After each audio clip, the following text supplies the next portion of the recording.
कि आपने मुझे इस बिल पे बोलने का मौका दिया। अध्यक्ष महोदय, मैं सरकार से पूछना चाहती हूँ, क्या ये सरकार अब योजनाओं के नाम बदलते बदलते देश का इतिहास भी बदलने लगी है? क्या अब नाम बदलना ही सुशासन है? क्या देश की गरीबी, बेरोजगारी, महंगाई से ज़्यादा ज़रूरी हो गया है कि महापुरुषों के नाम बदले? महात्मा गांधी राष्ट्रीय ग्रामीण रोजगार गारंटी योजना, जिसे देश के करोड़ों गरीबों को सम्मान के साथ रोजगार दिया, आज उसके नाम से महात्मा गांधी जी का नाम हटाने की कोशिश ये सरकार कर रही है। सरकार चाहती है नाम बदल दे, पहचान बदल दे। मैं सरकार से पूछना चाहती हूँ, नाम बदलने से क्या इतिहास बदल जाएगा? आपने इंदिरा आवास योजना से इंदिरा गांधी का नाम मिटाया, आपने राजीव गांधी ग्रामीण विद्युतीकरण योजना से राजीव गांधी का नाम मिटाया, आपने संविधान बदलने की साजिश की, आपने संविधान से जुड़े बाबा साहेब अंबेडकर का नाम भी आप एक दिन मिटाने की साजिश करेंगे। लेकिन देख लीजिए, ये देश का युवा चुप नहीं बैठेगा। देश में ऐसा सैलाब आएगा कि आपकी इस सत्ता की मगरूरी को कुछ क्षणों में ही बर्बाद कर देगा। महात्मा गांधी जी, अध्यक्ष महोदय, जिन्होंने देश के लिए गोली खाई, जिन्होंने लाठी खाई, जेल खाई, नंगे पांव आजादी की लड़ाई लड़ाई, आज उनका ही नाम इस सरकार के लिए एक बोझ लगने लगा है।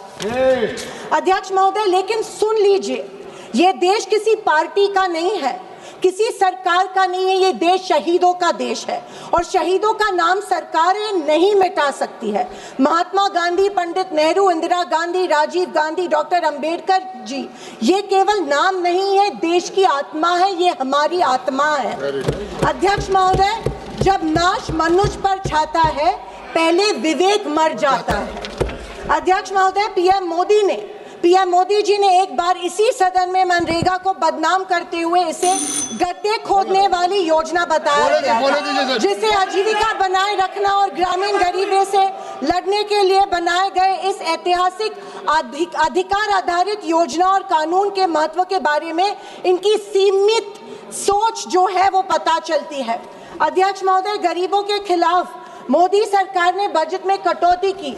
ये योजना 1 लाख करोड़ योजना जो की योजना थी, आज से 86,000 करोड़ रुपए पे लाई है। अध्यक्ष महोदय, मैं अभिमान के साथ कहना चाहती हूँ कि इस योजना का जन्म महाराष्ट्र में हुआ। नरेगा योजना, एम्प्लॉयमेंट गारंटी स्कीम के नाम से ये जानी जाती है महाराष्ट्र में। कोविड में इसी योजना ने किसानों को की रीढ़ की हड्डी बनके किसानों को आधार दिया। इस कानून ने महाराष्ट्र मॉडल को पूरे देश में लागू किया और ग्रामीण परिवारों को 100 दिनों की मजदूरी दी। लेकिन आज सर स्टेट्स को 60-40 प्रोपोर्शन में ये रेशियो दे रहे हैं। सर, इसका मतलब ये है कि जहाँ पे इनकी सरकार है, ये तय करेगी कि योजना कब लागू होगी, कितने दिन लागू होने वाली है और कितने इलाकों में लागू होने वाली है। और जहाँ पे इनकी सरकार नहीं है, ये जो 40 का हिस्सा है, वो 60 का हिस्सा है, वो सर ये वो इनको नहीं देंगी। धन्यवाद महोदय। सर, ये चाहते हैं कि बिना काम के अपना नाम करना चाहते हैं, ये बुनियाद के बिना इमारत बनाना चाहते हैं। सर, मैं अंत में इतना ही कहना चाहती हूँ सर, आई एम कंक्लूडिंग, कि मैं सोच रही थी कि गांधी जी का नाम इस योजना के साथ नहीं जुड़ रहे हैं। अच्छा हो रहा है, क्योंकि गांधी जी का नाम कमजोर योजना के साथ नहीं जुड़ा जा सकता है। गांधी जी मजबूती के प्रतीक है और समर्थन करो। धन्यवाद सभापति महोदय।